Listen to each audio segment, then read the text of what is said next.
गुरुदेव भगवान की जय। श्री सीताराम सरकार की जय। श्री राधा रमण लाल की जय। श्री गौरी शंकर महादेव की जय। सभी दर्शकों और भक्तों को कोटि कोटि प्रणाम। सबको प्रेम भरा जय जय श्री राधे, जय जय श्री सीताराम। जितने भी भक्त हैं बहुत ध्यान से आप सुनेंगे, निश्चित ही आपको भजन में लाभ मिलेगा, आप आगे बढ़ेंगे। तो सभी साधक बहुत ध्यान पूर्वक सुनेंगे। देखिए, साधना करते समय, भजन करते समय जब थोड़ा हमारा अंतःकरण पवित्र होने लगता है, जब हमारा अंतःकरण पवित्र हो जाता है तो अंतःकरण, हमारी इंद्रियां, मन, बुद्धि ये संसार के भोगों से हटके भगवान के नाम जप या मंत्र जप में विश्राम पाने लगते हैं। आप ध्यान दें इस बात पर। विश्राम जब मिलने लगता है हमें भजन में, तब आंतरिक तृप्ति अनुभव में आती है। फिर ऐसा साधक, वो कहीं भी, या गृहस्थ में हो या वो विरक्त में हो, साधना वो कहीं भी करे, वो बैठे बैठे भाव में डूबने लगता है, अच्छे अच्छे विचारों में वो बहने लगता है। तो इससे उसका हृदय आनंदित रहता है। आप ध्यान दें इस बात पर। और ये सिर्फ भजन से ही हो सकता है। संसार में ऐसा कोई पदार्थ नहीं, ऐसा कोई क्रिया नहीं जो आपको सुख दे सके। वहाँ हम जाते तो हैं सुख के लिए, लेकिन परिणाम में दुख ही मिलता है। लेकिन बुद्धि इतनी भ्रमित रहती है कि बार बार दुख भोगने के बाद भी बुद्धि ये निर्णय नहीं कर पाती कि भजन में सुख है। ये निर्णय नहीं कर पाती। ये निर्णय तभी कर पाएगी जब आपके पास भजन का बल होगा, तो बुद्धि शुद्ध। अब आप ध्यान दें, ऐसा साधक जब भाव में डूबने लगता है तो बाहरी किसी भी वस्तु की, किसी भी व्यक्ति की, किसी भी स्थान की उसे आवश्यकता नहीं होती।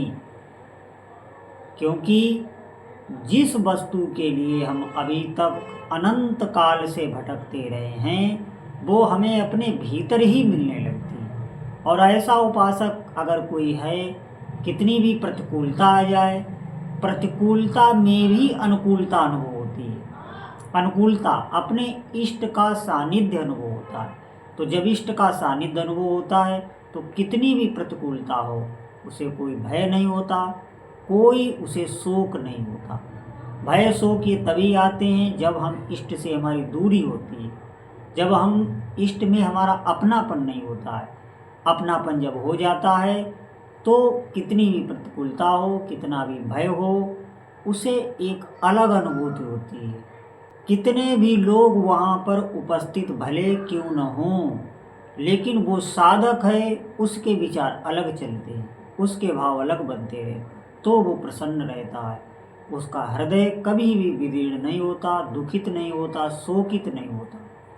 इसीलिए अगर हमें वास्तविक सुख का अनुभव करना है तो हमारी बुद्धि को ये निर्णय करना होगा कि भगवान के भजन में ही सुख है। अगर ये हम निर्णय ही कर लें, ठीक ठीक ये हम निश्चय कर लें, तो हमारा भजन होने लगे। आप ध्यान दें, हमारा जैसा निश्चय है वैसी ही क्रिया हमसे होती है। जैसे हमारा निश्चय हो गया कि धन से हमें सब सुख सुविधाएं मिलती हैं, जितनी भी सुख सुविधाएं हैं, गाड़ी घोड़ा बंगला और भी जितने भी पदार्थ हैं वो हमें धन से मिलते हैं। तो आप देखेंगे धन कमाने के लिए हमारी बुद्धि स्वतः हमेशा तैयार रहती है। क्यों? क्योंकि उसका निश्चय दृढ़ है। इसी प्रकार अगर हमारा निश्चय हो जाए कि भजन में सुख है, तो भजन में सुख है, ऐसा अगर आप निश्चय कर लें तो भजन होने लगेगा। फिर भजन पर आपका महत्व बनने लगेगा, महत्व बुद्धि बनने लगेगी, तो भजन होने लगेगा। लेकिन ऐसा निर्णय हम नहीं कर पा रहे हैं। इसका सबसे बड़ा कारण है कि हमारा अभी अंतःकरण अशुद्ध है। अगर अंतःकरण अशुद्ध है तो आप देखेंगे, आप स्वाभाविक ही संसार में, प्रपंच में, विषय भोगों में आपको हर्ष होगा, आप सुखी होंगे और उसी में बार बार उसी की तरफ भागेंगे भी। भले आपको दुख मिले लेकिन आप उधर ही भागेंगे। आपकी बुद्धि ये निर्णय नहीं कर सकती, उसमें इतनी शक्ति नहीं है कि वो ये निर्णय कर ले कि मैं भजन करूं। वो नहीं कर सकता। कितने ऐसे जीव हैं जो बहुत दुख भोग रहे हैं और लेकिन अगर आप उन्हें भजन के लिए बताएं तो वो भजन नहीं कर पाएंगे। उनकी बुद्धि उनको ये सलाह ही नहीं दे सकती, उनका मन उनको ये सलाह नहीं दे सकता। क्यों? क्योंकि उनके प्रारब्ध में जो उन्होंने अभी तक कर्म किए हैं वो तैयार खड़े हैं फल देने के लिए। वो भजन में उनको नहीं लगने देंगे। और अगर आप भजन में लग चुके हैं, आप भजन करने लग गए, तो अब व्याकुल मत होइए। आप गाड़ी में बैठ गए तो अब व्याकुल आपको होना नहीं है कि कितनी देर में पहुंचेंगे। निश्चित मानिए आप आगे बढ़ रहे हैं, भले ही आपको दिखाई नहीं दे रहा है। आपको दिखाई नहीं दे रहा है क्योंकि ये भजन है, ये आपको दृष्टिगोचर नहीं हो सकता।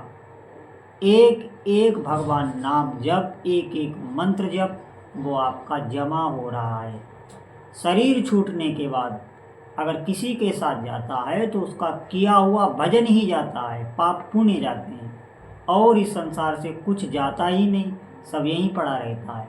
ये ऐसा ही था पहले भी, ऐसा ही है और ऐसा ही बना रहेगा। हमें जो भी जिम्मेदारी है, हमारी जो भी कर्तव्य हैं, उनको हम करते रहें, प्रभु का ही समझकर निर्वाह करते रहें। लेकिन हमारी बुद्धि भजन में ही लगी रहे, मन हमारा भजन में ही लगा रहे। नहीं कर पा रहे हैं तो हम प्रयास करते रहे, हमारा चिंतन ही बनता रहे कि भजन करना है, भजन करना है। भले आप नहीं कर पा रहे हैं, आरंभ यहीं से किया जाता है कि हमें भजन करना है, भजन करना है। ये आप सोचते रहेंगे तो ये भजन करने का चिंतन बन रहा है, ये भजन ही हो रहा है। इस बात को समझें आप। यही आपको आगे भजन में डुबा देगा।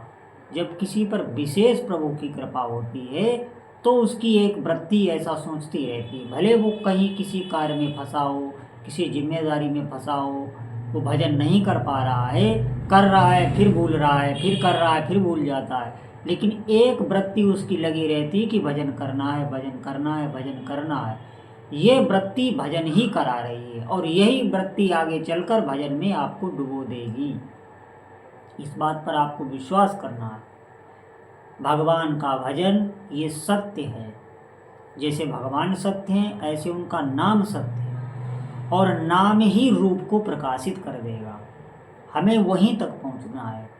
जब जिन भी इष्ट देव का आप नाम जप कर रहे हैं, जब वो झलकने लगते हैं, फिर साधक को कुछ पाना शेष नहीं रहता, उसे जो चाहिए वो मिलने लगता है।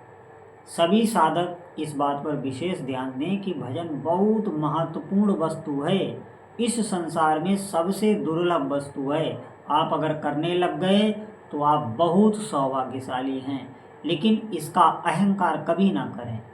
जितना आप दीन होंगे, जितनी आपकी हृदय से प्रार्थनाएं निकलेंगी भजन के लिए, आपका भजन नहीं बन रहा है, आप हृदय से प्रार्थनाएं कर रहे हैं, हृदय से प्रभु से विनय कर रहे हैं कि मेरा भी भजन बनने लग जाए, मुझसे भजन नहीं हो रहा है।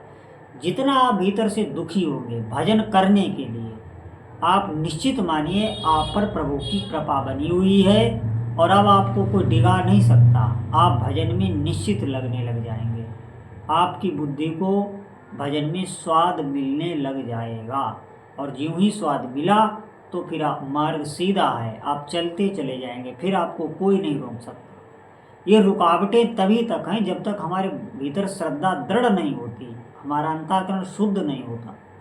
जब श्रद्धा दृढ़ हो जाती है, विश्वास दृढ़ हो जाता है, जिसे निष्ठा कहते हैं, फिर आपको कोई नहीं डिगा सकता। फिर तो वो भजन नहीं छोड़ेगा, चाहे कुछ भी हो जाए, कितना भी बड़ा उसे लालच दिया जाए, कितना भी उसे लोभ दिया जाए कि भजन छोड़ दो, वो भजन नहीं छोड़ेगा। भले ही जिनका वो भजन कर रहा है वो इष्ट देव ही आके उससे कहें भजन छोड़ दो, मैं आ गया हूँ, फिर भी वो भजन नहीं छोड़ेगा। इतना आकर्षण, इतनी आसक्ति भजन में है। तो हमें यहीं तक पहुँचना है। निराश मत होइए। अगर नाम जप में रस नहीं आ रहा है, रुचि नहीं हो रही है, तो आप ये विचार करें कि ये हमारी कमी है। भजन की शक्ति में, भजन की सामर्थ्य में, भजन की महिमा में कोई कमी नहीं है। उसकी महिमा तो हम न कह पा रहे हैं, न आप सुन पा रहे हैं। जितने भी शास्त्र ग्रंथ हैं वो भगवान की महिमा नहीं कह पाए हैं।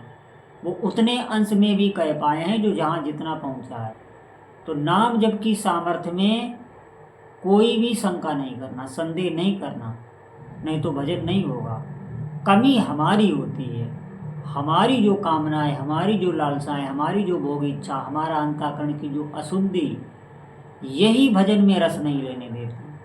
तो हम उसी में लगें। जितना आप भजन करेंगे आप आगे बढ़ेंगे, आपका अंतःकरण शुद्ध होगा और आप आगे बढ़ रहे हैं। आप भगवान का नाम जप की महिमा सुन रहे हैं, भजन करने का प्रयास कर रहे हैं, तो आप आगे ही बढ़ रहे हैं। तो जितने भी साधक हैं इस बात पर विशेष ध्यान दें। भजन करना है, आप उस परम सुख में पहुंच जाएंगे। किसी भी वस्तु की आकांक्षा नहीं रहती, हृदय भीतर से गदगद रहता है और निष्काम होता चला जाता है साधक। इष्ट की प्राप्ति होती है। इसी जन्म में, इसी शरीर के रहते रहते वो निहाल हो जाता है। फिर रोने के अलावा और कोई कार्य नहीं बचता। भीतर ही भीतर रुदन चलता रहता है, प्रफुल्लित रहता है, आनंदित रहता है। तो सभी साधकों से प्रार्थना है, इस भजन को जरूर अपनाएं। इसको आज से ही प्रारंभ कर दें। जितना हो सके अधिक से अधिक भगवान नाम जप करें। बोलो जय जय श्री सीताराम।